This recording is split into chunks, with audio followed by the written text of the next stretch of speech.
Hey, and welcome back to another exciting episode of Extra Feature Editors. I have a fabulous guest who's an actor producer of a great short called Quicksand. Barry Sangster is here. Welcome. Thank you very much. So, just so people know, Barry has tried his video, and we can't seem to get audio and video for him. So, if you're watching this on YouTube, we apologize. So, let's start at the beginning. Your production company, we were just talking off air briefly. You make all your shorts 6 minutes or 10 minutes or whatever?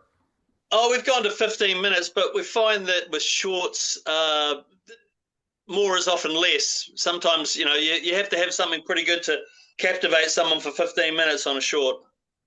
I agree with you on that 100%. So, when you're working on this, how much planning do you guys do? Obviously, I know you write it out, I know you do that, but what's the rest of the planning as a producer does? Oh, well, with this particular one, I mean, I can give you a bit of background if that's relevant. A couple of guys, one of their guy who went to film school, one of the black box production guys, was talking to one of our set designers about quicksand overlooking a estuary and the kind of forgotten art of quicksand. It used to be in every movie pretty much. And then now it's considered sort of passe and old school, old hat, and nobody does it anymore. And so they decided to make a movie with the set designer wanted to make quicksand, and the other guy wanted to do a movie with it. So we had to do a lot of planning. The set was made in this guy's building that he had, and of course, if you've noticed it, it's a real filmmaker's movie. All the sets are all back projected. Yeah, I knew there was something you were up to. I was trying to figure that out. Aha, now you told me the secret. I was like, I knew you were up to something. Yeah, so we shot all the back, and of course with back projection, again, it's a real filmmaker's film because back projection is quite an art. You have to keep it slightly out of focus to make it I kind of did work. notice it was a little off for me, yes. Yeah, well, that's a feature, not a fault. So we made that. We made the quicksand and we kind of wanted to make a movie where the quicksand was one of the characters almost. And we got a big rubbish bin and filled it full of water and then put some foliage around it and made a little platform around it. And then set up a screen in the background and which we back projected onto. Well, that was one of my questions. Perfect. That was on the list of I was going to ask. How was the quicksand, really? So, how long did you spend to shoot this? I mean, it's 6 minutes, but I know you didn't shoot in 6 minutes.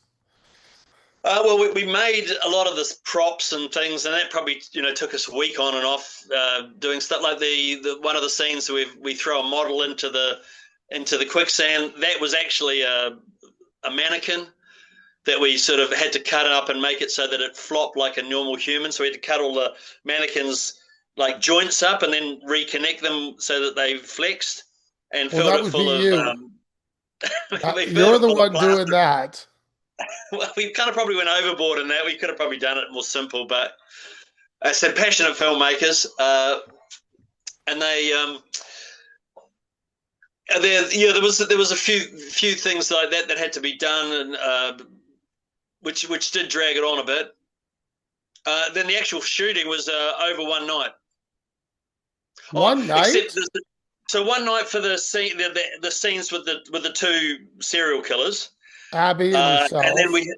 there's three locations. There was a bar, but we didn't. The backs is a bar, so we actually shot the bar. We would go out like on a after work one day and we'd shoot a bar scene, basically in the bar having a beer, and then just shot the background. And because it's slightly out of focus to make it, for the feature of it, it doesn't really matter. No, but we didn't get permission or anything. They probably don't even Oh, recognize the thing. It was pretty casual. yeah. Okay, let's go. Lots of things there. Okay. The bar location has slot machines in it, does it not? It does, yes. Is that a normal thing for New Zealand or Australia? Yeah, it's a bit of a how these sort of bars can make money now with all the sort of smoke-free stuff and the legislation around drink driving and things. They're not as popular as they once were, and so one way to supplement that is to put these slot machines in these pubs. I did notice that. I was like interested. And that's They're kind of Abby in the working there as bar, well. right? You have Abby shooting there, so she obviously knew what she had to do. No, she wasn't. That was a completely different scene. So Oh, she was in another bar. She was in another location completely, and we just back projected that we put a big screen up behind her, and that back projection was from the pub. So there's two lots of shooting in that involved in that. okay. There's the car location that you're driving. Well, see, that was just parked outside of my house basically, and we put again we put a screen up, and previously we'd gone out for a drive, and I'd been driving along, and the camera guy had a torch and a camera, and we just recorded the driving along the road. Then we projected that, and then we sat in front of the car with that project going in the background. You guys were busy. Okay. Where do I want to go next? Okay, I'll go with my notes. Working with blood. You only have one quick scene with blood. I thought there'd be more. Well, as I said, the main character is the quicksand. So um, when we started researching about quicksand and how they made this, it was quite a in the old times it was quite a genre, and it was quite a way of doing it. Typically, you don't see anybody sinking into quicksand. What they do is you show the person in the quicksand, then you go back off screen to something else, then you go back to the quicksand, and the person's further down. Yes. So you had to find something, some element, to make it so that you could go to the quicksand from the back to the. You had to have that distraction so you could pan away from the quicksand and then back to it to show the person going slower and slower or further down. And so one of those mechanisms we used was the knife, cleaning the knife, and then she had a line, and I think that other character, he sniffs some undies or something creepy. But the whole point of that thing was to create something that you could pan away from the quicksand and then back to it again. Fair enough. Where'd the idea for the short come? Just a quicksand comment? I know these two guys were just sitting there talking about what I said, both filmmakers and the golden age of quicksand, because I know that I saw we did quite a bit of research. There's a whole fetish site in America now for you can hire someone's quicksand and get dressed up, and it's an erotic thing. Oh, So there's a whole lot of creepy stuff there. The and then when you're looking at some famous, like they reckon the ultimate sexual tension plot thing was the Tarzan scene in one of those early movies. I know that they did. Oh, they shot Lost in a jungle, and someone said, "Why didn't you have a quicksand scene in there?" And he thought it was blasé. But you can go back to. Oh, I mean, Star Wars has it in there. Virtually everything. Gilligan's Island had quicksand. Anything. If you were in the jungle anywhere in the 80s or 90s, there would be quicksand, which is kind of weird because it doesn't actually. Nobody dies from quicksand, but everybody died in the movie. And there was a plot device is to get it so that if you wanted to get rid of a character, you just put them in the quicksand. true. Music? The music was a local band, so we tried to keep you give community engagement. Just a local band. We found something that kind of worked with the pace of the movie and everything, and promoted the local guy as well. So kind of win-win. And and it was again, it was cheap because we didn't have to pay for it. The guys were quite happy for us to use it. ADR effects? Yeah, there's a little scene in there where there's a dragonfly passes across the screen. We I actually have made the that in my dragonfly. notes. What is that bug? So we made the bug, and then we put the sounds in. And the guy is very clever, the editor, and he we wanted to make it look sort of out there and rustic, and that was just one of the things we did. So one of our prop guys made this dragonfly, and we had it on a piece of string and just ran it across the screen, and it only appears for about 30 seconds. It actually won an award I for wouldn't even say it appears for 30 seconds. a second, maybe, but you notice it, don't you? Yeah, I had to actually rewind the film to find out what it was. I'm like, I just saw something. It's literally point something of a second. It's on screen. It does play on you though, so Yes. I can even tell you when it shows up. When you show your danger and quicksand sign, that's when it shows up. yeah. So that was another prop that we stuck in front of the screen, and Who made the sign? well, our prop guy, who also made he did pretty much all of the set and everything. He's Nelson's a funny place in New Zealand in that it's there's people retire here or people live here for lifestyle, but it doesn't have any big film um, making capacity. I mean, there's got one of the guys that's moved here is Oren Pelly, and I'm not familiar with that name. I am not. He's got I think the high we had. I don't know if he still has the highest ROI ever made in a movie, and he's only ever made one movie, and that was Paranormal Activity. I have seen that.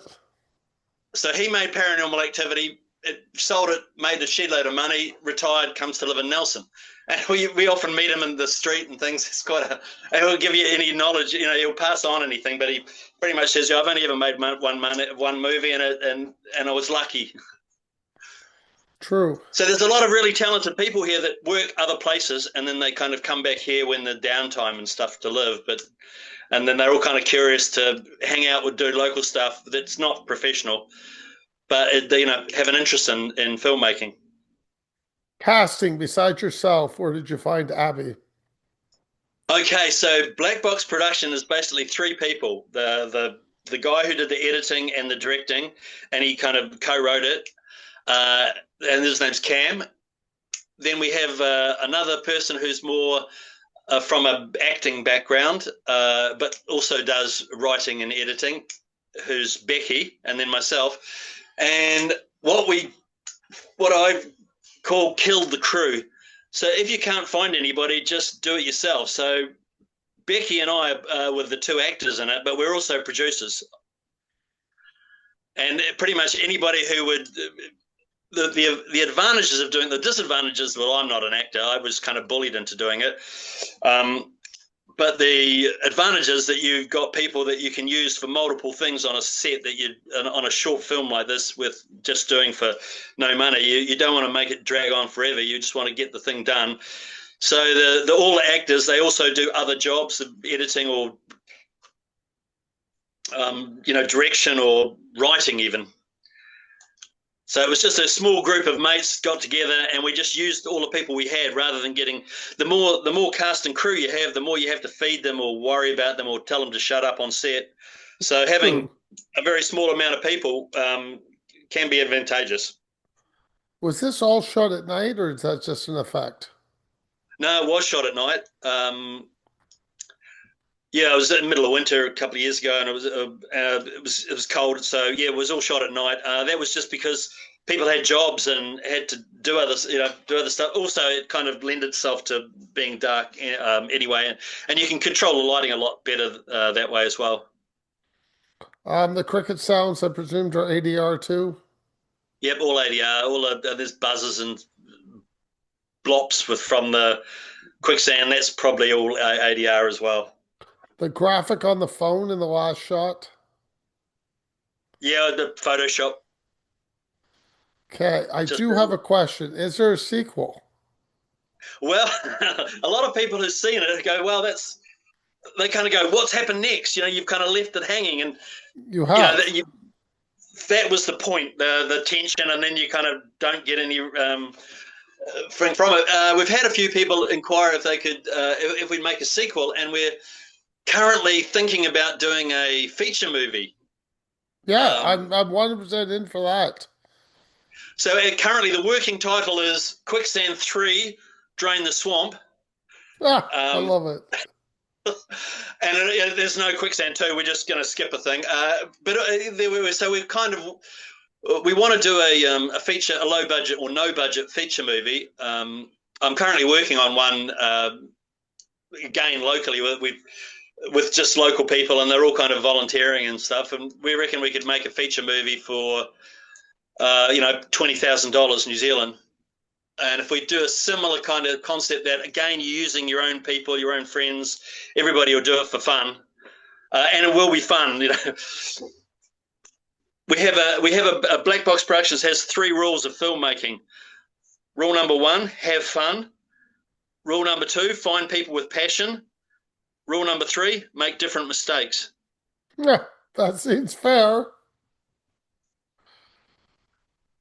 Okay. Your favorite film?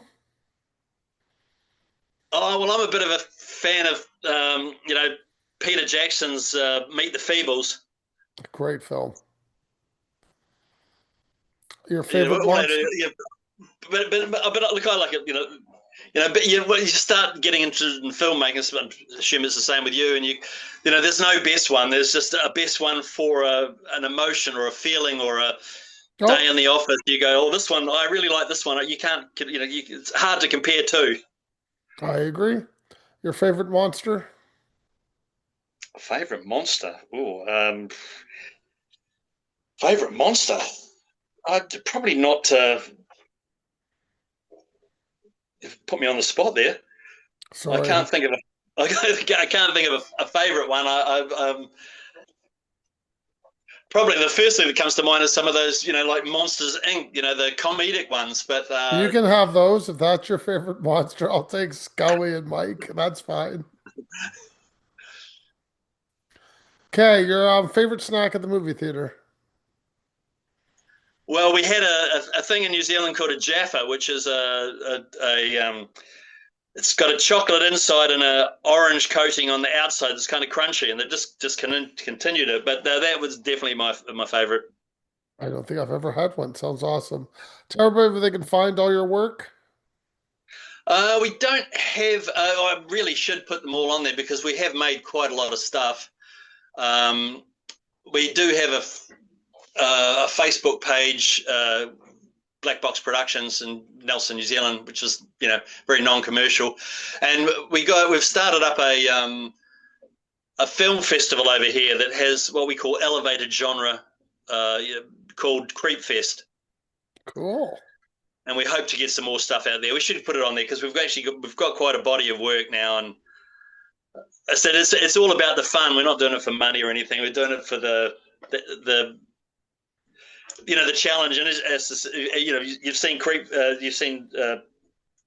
Quicksand. It is a real filmmaker's film. It has so many elements of filmmaking in it that if you're probably if you're not really into film, you probably wouldn't appreciate the subtleties of the back projection and the homage to Quicksand.